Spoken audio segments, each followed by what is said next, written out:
Hi, I'm Ilana King, and I'm an entrance exam specialist with a particular specialism for the 7+ exam, and I help other teachers, educators, tutors to become specialists in this area too.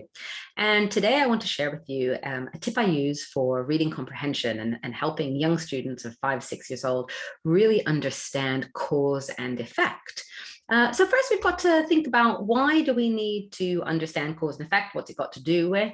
Well, for a student to really understand what they've read, to understand the text, they really need to understand the cause of the things that happen within it. So how does one thing relate to another? What is the result when something happens? So it's the why did something happen and what is the effect afterwards? And, you know, we probably think this is really, really easy. This is something that we totally understand, but it's not so easy for a child of that age. And sometimes they have real trouble making this connection. Well, I always say that to work with very young children, you have to be a little bit into drama. And I don't mean in the rest of your life. In fact, I'm a fairly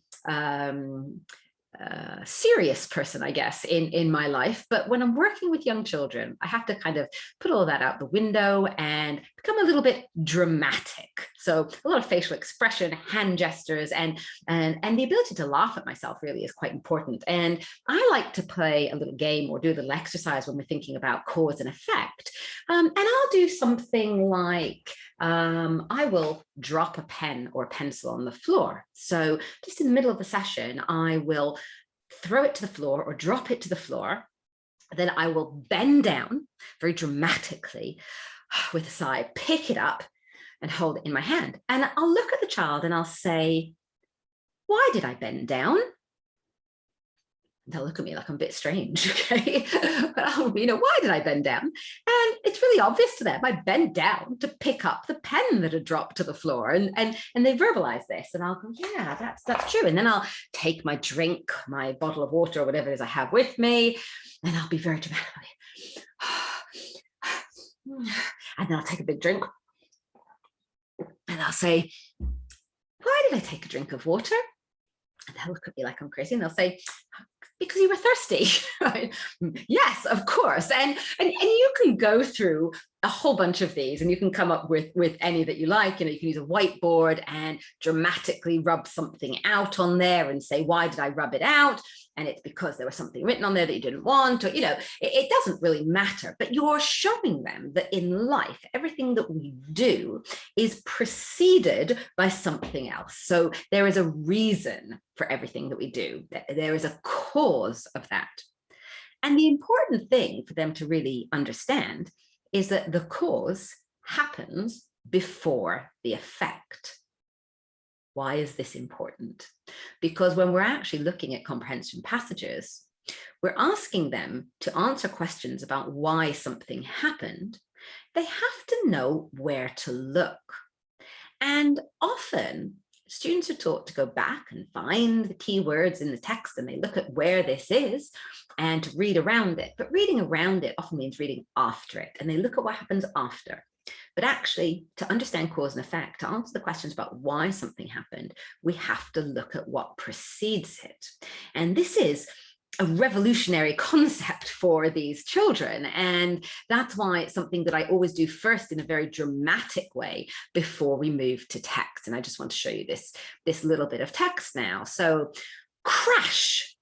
What was that? Chrissy cried, waking suddenly from a deep sleep. She sat upright in her bed and stared anxiously around the room. It was completely black. Feeling a little scared, she clutched tightly to her teddy. It didn't really help. Now, the question that we might ask about this is, why did Chrissy wake up?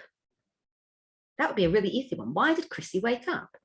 Well, what happened immediately before she woke up? And you're modeling going back to the part where she woke up, so we can find that part, that keyword waking. And we're then going to read not just that sentence, but we're going to read what happened before.